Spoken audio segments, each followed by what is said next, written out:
Hello everyone, it's Matt here from Prepared UK, and I was just thinking it's getting to about that time when I should be putting together a which head torch video reviewing the pros and cons of various different sizes and styles of head torch so that you can weigh up your needs and work out which head torch is right for you. And then it occurred to me there was a particular style, a particular genre of head torch that I hadn't reviewed. An example of it is here, the Fenix HL60R, a real high-end, traditional, powerful head torch.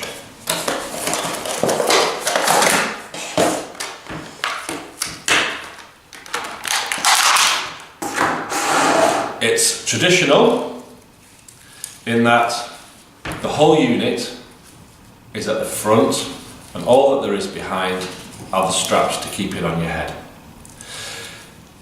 It is cutting edge in that it has built in its own recharger or its own charging unit,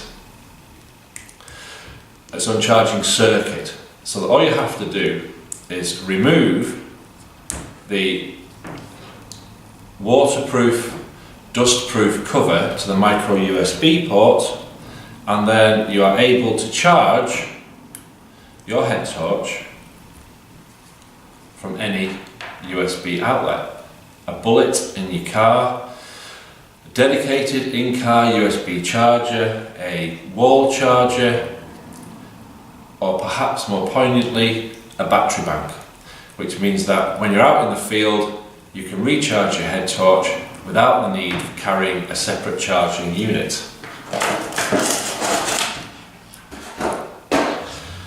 It's also up there as one of the best because of the light that it generates. I reviewed my HP12 a little while ago, which is my chosen head torch and my favourite head torch, and this uses the same bulb. So if you want a demonstration of the beam and the different light outputs at night, then just go to that HP12 video, fast forward to the end, and there they are. The only discrepancy is Fenix's datasheet says that this head torch actually on full beam, on turbo, actually falls 8 meters short. The HP12 has a claimed and a tested distance of 123 meters, and this has a claim of 115 meters, which is quite surprising because both units use the same bulb. The bulb that they use is the XML2, and this particular one is the T6 in neutral. I don't know whether because it's in neutral rather than bright white is why it comes short on those 8 meters, but that's what they say, and we have no cause to disbelieve them. It has an onboard charger, but you can, of course, if you wish, remove the battery and charge it independently, so you can take a number of batteries with you and swap them in and out if you need to use a lot of light for a long period of time at night. Again, waterproof O-ring and a nice long decent thread gives it an IPX rating of 8. I was curious of the IPX rating because of the onboard charger, and it is rated at 8 for water and for dust. It gives it the highest rating. So all I can imagine is the charger socket itself is waterproof, and the little rubber cap is just there to keep water and dust out of the socket so that it doesn't get damaged. The HP12 does have the over the head elastic and this one, the HL60, also has it. It is, however, much more necessary to employ it on this head torch because of the weight at the front. Having the over the head band gives it a little bit more stability and holds it in place. It does have a series of different indications for telling you the level of charge. Now I had to write these down. White LED flashes indicates 70% plus of battery, and just the two red LEDs means less than 30%. So the combination of white and red that we have here gives us an indication that there is between 30 and 70% of battery. A nice feature. Because they have the protected circuitry built in, you get constant, the light intensity is always constant. With the old style of head torches, before they moved over to LEDs, where they used to use a filament bulb or those really bright xenon type bulbs, you could tell when the battery was going flat because the light began to diminish. These don't, they just go off when the battery is flat. So just being able to give it a quick check to see what your battery life's like, and then obviously it'll go down to the two flashing LEDs when it's below 30%, and that's when you need to move one of your batteries probably out of your pack and into your pocket. So how does it perform? Well, it has a memory chip in it as well, so it will remember the last light source that you had on, unless it was turbo, in which case it defaults back to high. It has the two red LEDs. Now I'm not sure what value two red LEDs have out in the field. You can't navigate using Ordnance Survey maps using a red light, because Ordnance Survey maps have a lot of important information contained in them that is red, and if you shine a red light on it, it just disappears and you can't see it. The much more valuable is the low mode and what they call the eco mode. Now the red light has a 1 lumens output and eco is 5 lumens. Both the red light and the eco will give you 100 hours. There isn't a distance rating for the red light, but for eco you can go for 8 meters. So again, if you wanted a low light that wasn't going to disturb fellow expedition members or fellow tent dwellers, or you needed to go from your tent to a toilet block on a campsite, something like that, then that will be more than enough to be able to see, so you can safely place your feet, but is also not going to disturb anybody else. From there you move up to low, which gives you quite a respectable 50 lumens. Again, with these Fenix lights, there is the very, very definite circular spot of light, and then the very usable halo of light. The spot gives you a really, really good definition in your actual vision, and the halo lights your peripheral vision, and the combination of the two really is quite effective. On low, you're going to get 29 hours. 29 hours of that is very, very respectable. And it comes with the 2600 milliamp hour battery, so I can only trust them that what they've done is that they've given these ratings for the battery that comes with it. So you could actually increase not the light level, but the length of light that they will be usable for with a higher mAh battery. And the distance throw on this is 27 meters, which in itself is quite respectable. We move up from there to medium, which is 150 lumens, and now we're really starting to get into the realms of a good quality illumination. That's going to give us 150 lumens for 10 hours. So you'd comfortably get a whole night's usage from this 150 lumens, and 150 lumens is quite a respectable output. I remember a few years ago, 150 lumens was what you expected to get on full power. And you'll get that for 10 hours, and that has a throw distance of 46 meters.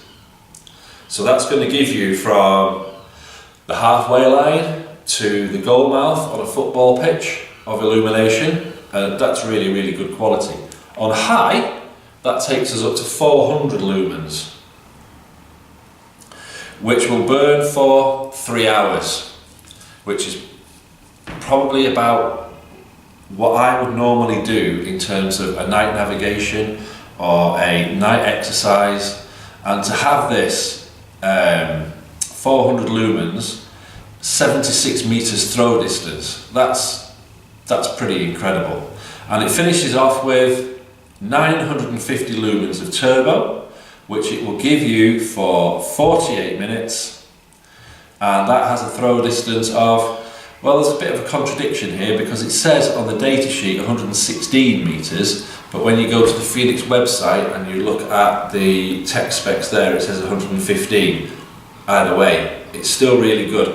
The turbo on this, perhaps because the head unit is so big and has such a huge amount of metal in it that it's able to disperse the heat so much better that it's going to give you that turbo of 950 lumens. It does not burst, it's on constantly, so that's really, really high power. The unit itself, all told, weighs in at 121 grams, and that is including the battery. So it's not a particularly heavy unit, and the battery case and the lamp unit are made out of really good quality anodized aluminium alloy with a really, really tough ABS black plastic bracket that's mounted on it, and the rear mounted bracket for the headband is also made out of the same really good quality, really strong black ABS plastic. The reason I wanted to introduce this into the range of head torches that are open for discussion on my channel is against the HP12. This would seem to be the more rugged unit. One of the disadvantages with the HP12 is the lamp unit and the battery are separated, and the battery is moved to the back of the headband and is connected by a very durable but a cable nonetheless, which to some people would indicate that it has a vulnerability for being damaged or being broken, which perhaps makes it less popular or less favourable with some people because they want the ultimate in it being rugged and durable as well as being usable. Now, there are two disadvantages with this particular setup for me. The first one is, if, like me, you have a ponytail that you like to keep clean and out of the way under your hat when you're working, this over the top elasticated strap is a little awkward to get placed, but when it is placed, there is no problem. The issue for me is I can see, even if I put it quite uncomfortably away up on my head, where it's supposed to be, I can see the head unit on the torch, which is quite distracting. It has a good range of movement between straight down and straight up, and the gradations on the ratchet mean that you're not going to have a problem, as you do with some head torches which only have 5 or 6 positions. You're not going to have a problem being able to find it so that it's comfortably illuminating where you look without having to adjust your head position to get the spot of light where you want it. But for me, having all of the weight on the front of my head is not uncomfortable, but it's noticeable. I much prefer to have it spread with the battery pack at the back and the lighting head unit at the front. I would also prefer not to see it, which with the HP12, with the battery gone and the lamp unit further back, means it's completely gone and I can't see it at all. Because all the weight of this is at the front, it does give more credence to using the over the head strap so that it doesn't tip forwards, which means that you've got more elastic on your head. And like I say, if like me you have a ponytail, that can be a bit awkward, but with the single strap then there is no issue. There are a multiplicity of head torches on the market at the moment. The 3 AAA battery powered plastic units that are so small and so light that they just have the single band, and they are so small that also they don't appear in your vision and you can't see them. However, from those units you're not going to get 950 lumens and a throw distance in excess of 100 meters. So it's that balance and that compromise between having a torch that fulfills your requirements in terms of how much light it produces and the battery that it uses. Some people much prefer to stick with the more traditional AA and AAA batteries rather than moving up to the more modern 18650 variety of battery. Against size and weight and layout, there are some really clever units that have the light unit at the front and have the battery unit at the back, but in having the battery unit at the back they also have a red LED on the back, which makes them excellent for cycling, and also means that when you are out at night, then the people that are in your walking party or in your expedition party know your location because they can see where you are from the red light at the back, even if you've not got the light on at the front. I am in no way saying that this head torch is not a good head torch, because it is an excellent head torch. It is incredibly well made. It's tough as hell. It's rechargeable.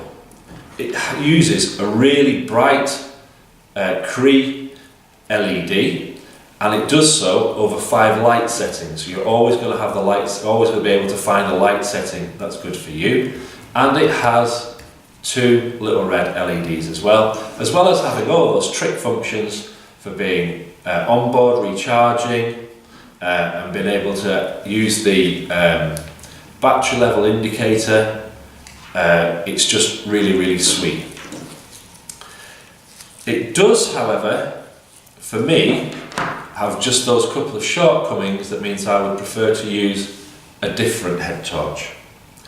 Again, what I'm trying to do is I'm trying to inform you so that you can make a choice about which head torch will suit your needs the best, which is why I'm going to finish my section on head torches like I finished my section on stoves, with a 15-20 minute video on which head torch is right for you, where I'm going to go through a whole range of head torches, from single and triple AAA battery torches to single and multiple AA battery torches, as well as go through some of the more modern, some of the plastic units with onboard charging, where you can't take the battery out, and the pros and cons of having an openable, an accessible battery compartment where you can swap and change the batteries in and out. So I hope this video has been useful for you. As always, if you've enjoyed it, you maybe consider liking, sharing or subscribing to my channel. This has been Matt from Prepared UK with the Fenix HL60 rechargeable head torch. That was also a bit more of a discussion generally about which head torch and which head torch features you should look for when you're buying a torch for yourself. Again, thank you for watching my video, and goodbye.